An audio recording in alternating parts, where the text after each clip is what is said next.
ലോകമെമ്പാടും കോവിഡ് മഹാമാരി വിതച്ച ഭീകരത നമുക്ക് മറക്കാനാകില്ല. ഇനിയൊരു മഹാമാരി കൂടി പൊട്ടിപ്പുറപ്പെട്ടാൽ അതിന് ചില രാജ്യങ്ങൾക്ക് നേരിടാനാകുമോ എന്നതും സംശയമാണ്.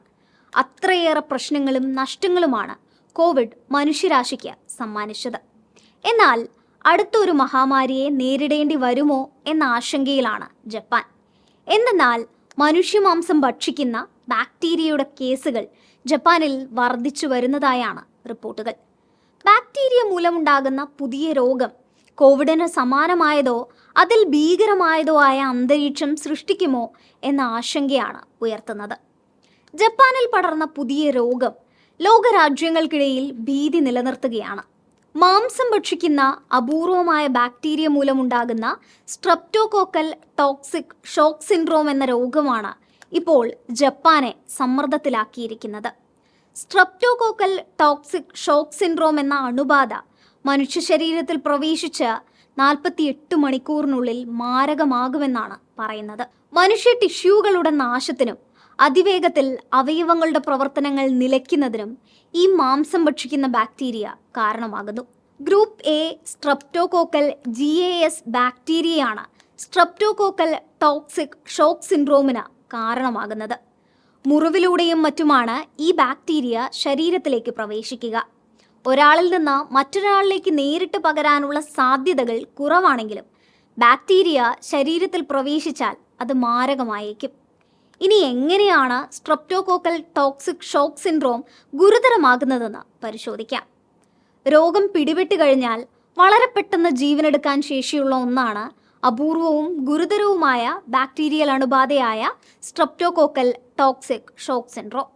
ഇവ ശരീരത്തിൽ പ്രവേശിച്ചാൽ ഹൈപ്പോ ഇൻഫ്ലമേറ്ററി പ്രതികരണത്തിന് കാരണമാകുന്ന വിഷവസ്തുക്കളെ ഉണ്ടാക്കും. ബാക്ടീരിയകൾക്ക് രക്തപ്രവാഹത്തിലേക്കും അവയവങ്ങളിലേക്കും അതിവേഗം പ്രവേശിക്കാനും കഴിയും. ഇത് ചുരുങ്ങിയ സമയത്തിനുള്ളിൽ ഒന്നിലധികം അവയവങ്ങളുടെ നാശത്തിന് കാരണമാകുന്നു. രോഗം പിടിപെട്ട് ആദ്യ 48 മണിക്കൂറിനുള്ളിൽ രക്തസമ്മർദ്ദം വളരെ താഴ്ന്ന നിലയിലേക്ക് പോകുന്നതോടെയാണ് രോഗാവസ്ഥ കൂടുതൽ ഗുരുതരമാകുന്നത്. ഇതോടെ പതിയെ അവയവങ്ങളുടെ പ്രവർത്തനങ്ങൾ തകരാറിലാവുകയും ഹൃദയനിരക്ക് കൂടുകയും ശ്വസന പ്രക്രിയ തടസ്സപ്പെടുകയും ചെയ്യുന്നു. ബാക്ടീരിയയെ തുടർന്ന് കരളിൻ്റെ പ്രവർത്തനം പെട്ടെന്ന് തകരാറിലാവുകയാണെങ്കിൽ രക്തസ്രാവം ഉണ്ടാകാം. ഇതോടൊപ്പം ചർമ്മവും കണ്ണുകളും മഞ്ഞ നിറത്തിലാവുകയും രോഗം നിയന്ത്രിക്കുന്നതിന് അണുബാധയുള്ള കോശങ്ങൾ ഉൾപ്പെടെ നീക്കം ചെയ്യേണ്ട അവസ്ഥയിലേക്കും എത്തും. രോഗം പിടികൂടുന്നയാളെ എത്രയും വേഗം ആശുപത്രിയിൽ എത്തിച്ച് ആൻറ്റിബയോട്ടിക് ചികിത്സ നൽകുകയാണ് ഏക പ്രതിവിധി. അണുബാധയുടെ ഭാഗമായി ഉണ്ടാകുന്ന രക്തസമ്മർദ്ദം കുറയുന്നതിനും അവയവങ്ങളുടെ തകരാർ ഭേദപ്പെടുത്തുന്നതിനുമായിരിക്കും ചികിത്സ നൽകേണ്ടി വരിക. 50 വയസ്സിന് മുകളിലുള്ള ആളുകളെയാണ് ഈ ബാക്ടീരിയ സാധാരണയായി ബാധിക്കുന്നത്.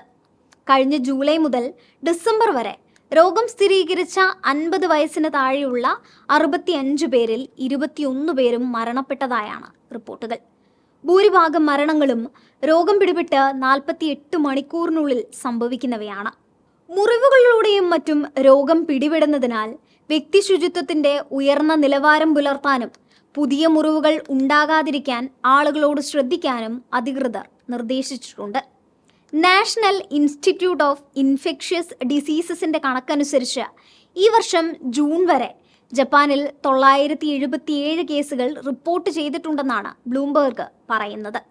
കഴിഞ്ഞ വർഷം 941 കേസുകളായിരുന്നു റിപ്പോർട്ട് ചെയ്തത്. കോവിഡ് നിയന്ത്രണങ്ങൾ അവസാനിച്ചതിനെ തുടർന്നാണ് കേസുകളിൽ വർധനവുണ്ടായതെന്നാണ് ലോകാരോഗ്യ സംഘടന പറയുന്നത്. ജപ്പാനെ കൂടാതെ മറ്റ് ചില രാജ്യങ്ങളിലും അടുത്തിടെ സ്ട്രെപ്റ്റോകോക്കൽ ഷോക്ക് സിൻഡ്രോം പൊട്ടിപ്പുറപ്പെട്ടിട്ടുണ്ടെന്നാണ് ബ്ലൂംബെർഗിൻ്റെ കണക്ക്. കോവിഡ് കാലത്ത് എങ്ങനെയാണോ പ്രതിരോധം തീർത്തത് അതുപോലെ സമാനമായ ശുചിത്വ മുൻകരുതലുകൾ സ്വീകരിക്കണമെന്നാണ് ജപ്പാൻ ആരോഗ്യ മന്ത്രാലയം ജനങ്ങളോട് ആവശ്യപ്പെട്ടിരിക്കുന്നത്.